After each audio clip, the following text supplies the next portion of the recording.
বিসমিল্লাহির রহমানির রহিম। বাংলাদেশ সরকারি কর্মকর্তা কর্মচারী কল্যাণ সমিতি চট্টগ্রাম জেলা শাখার নবম পে স্কেল বাস্তবায়নের লক্ষ্যে আজকের এই অনুষ্ঠান আলোচনা সভা।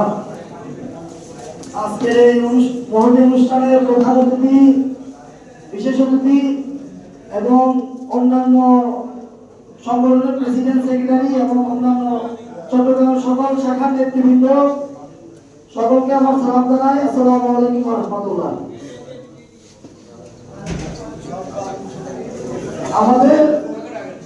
আমার পিছনে যে আমার অতিথিরা যে কথাগুলো বলেছেন, আমার কথা একই। আমরা পে স্কেল চাই। 2026 অর্থ বছরে আমরা পে স্কেল চাই। পে স্কেল ছাড়া আমাদের কোনো উপায় নেই। আজকে পে স্কেলে আসার সময় আমার এক কর্মচারী ভাই, উনি রেলওয়েতে চাকরি করেন। উনি রেলওয়েতে ইঞ্জিনিয়ারিং ডিপার্টমেন্টে চাকরি করেন। তো উনি আমাকে বললেন, ভাই যারা রেলওয়েতে চাকরি করেন তারা যাবেন। সারাদিন রেলওয়েতে পাথর ফেলে সংগ্রাম করে উনি হুন্ডা নিয়ে বের হন। ওনার ছেলে মেয়ে, মা বাবা এবং পরিবার নিয়ে যে বেতন ওরা চলতে পারছে না।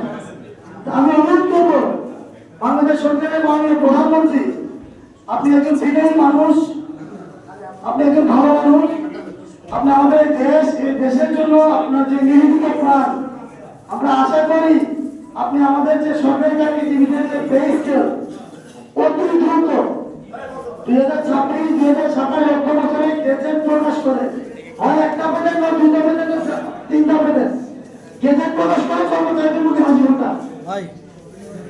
এই কর্মচারীরা আমাকে বলছে জুলাইতে যদি পে স্কেল না হয় আত্মহত্যা করতে হবে। কথাটা কিন্তু বাস্তব। আমি আমার দিক থেকে বলি, আমার বর্তমান যে ঋণের যে চাপ, আমিও পে স্কেল যদি না হয় আমার অবস্থা খারাপ হয়ে যাবে। এরকম আমার মতো লাখো কর্মচারী আছে যে পে স্কেল জুলাইতে না হয় তাদের ঠিক কি হয় না আল্লাহ ছাড়া কেউ বলতে পারবে না।